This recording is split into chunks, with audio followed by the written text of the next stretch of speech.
You know that feeling when the market gets scared and it seems like everything is just on fire? Well, what if I told you that all that fear is actually a massive opportunity in disguise?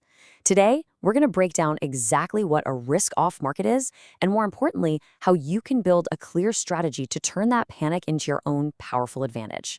Look, at its core, the market really only has two settings: greed and fear. You've got the risk-on phase, where everyone is optimistic, chasing those big returns. But then, the mood flips to risk-off. Pessimism takes over, and suddenly everybody's running for safety. Understanding this switch, this flip, is the key to absolutely everything. So, let's really dig in and unpack what drives this giant thermostat for greed and fear.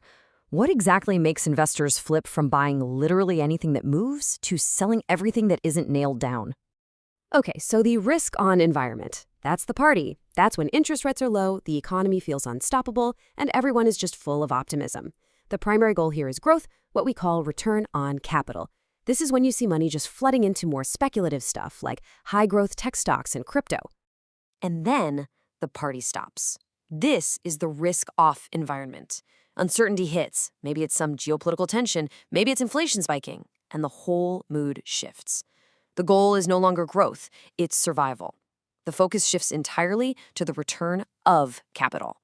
Money flees from stocks and sprints to perceived safe havens like government bonds and gold. And here you can see the two worlds side by side. But the number one thing I want you to watch is volatility, which we measure with the VIX. See, during risk on, it's low, the seas are calm. But in a risk-off environment, the VIX spikes. That is the market's official fear gauge. And when it's high, it tells you investors are in a full-blown panic. All right, so the market is terrified. That sounds pretty bad, right? Well, not necessarily. This is where we flip the script. We're going to go from understanding the problem to seeing the massive opportunity.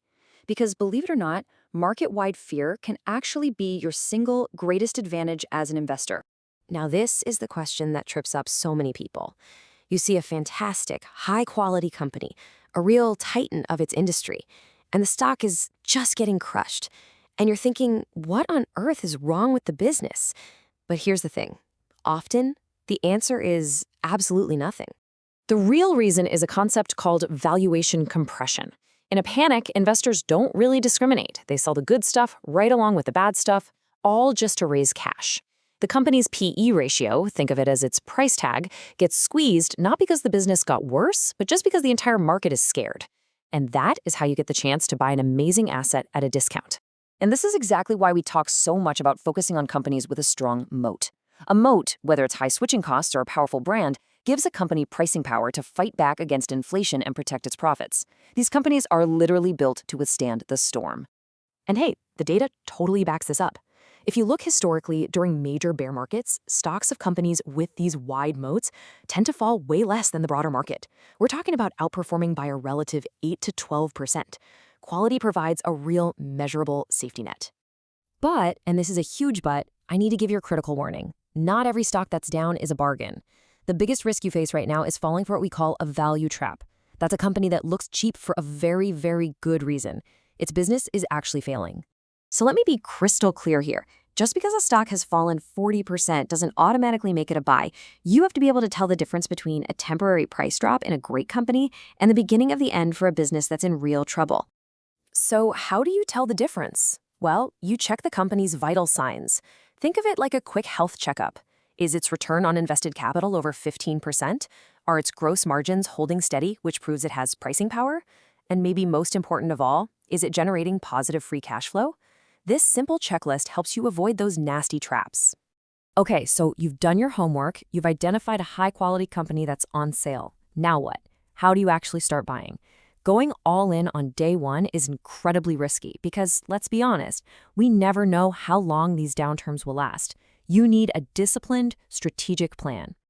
Here are 3 really powerful techniques. First, you can use tranche buying, which just means investing in smaller chunks over time to average down your cost basis.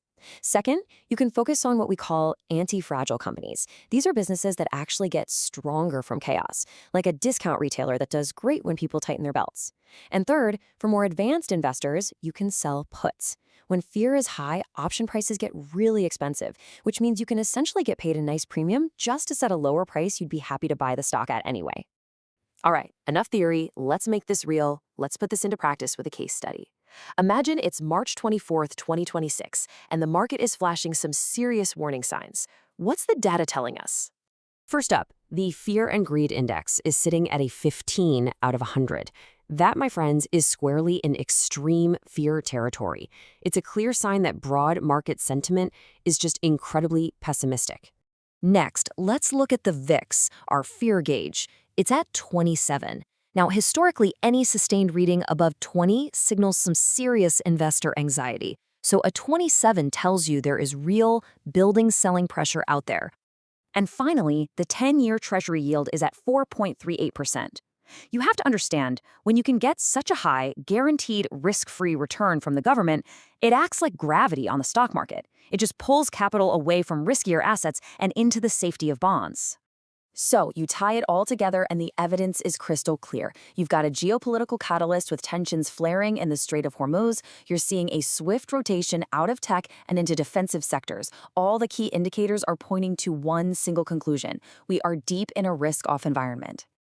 But after all of this analysis, all the numbers, all the charts, we arrive at the most critical factor of all. And it's not about PE ratios or balance sheets. The most important moat isn't the company's, it's yours.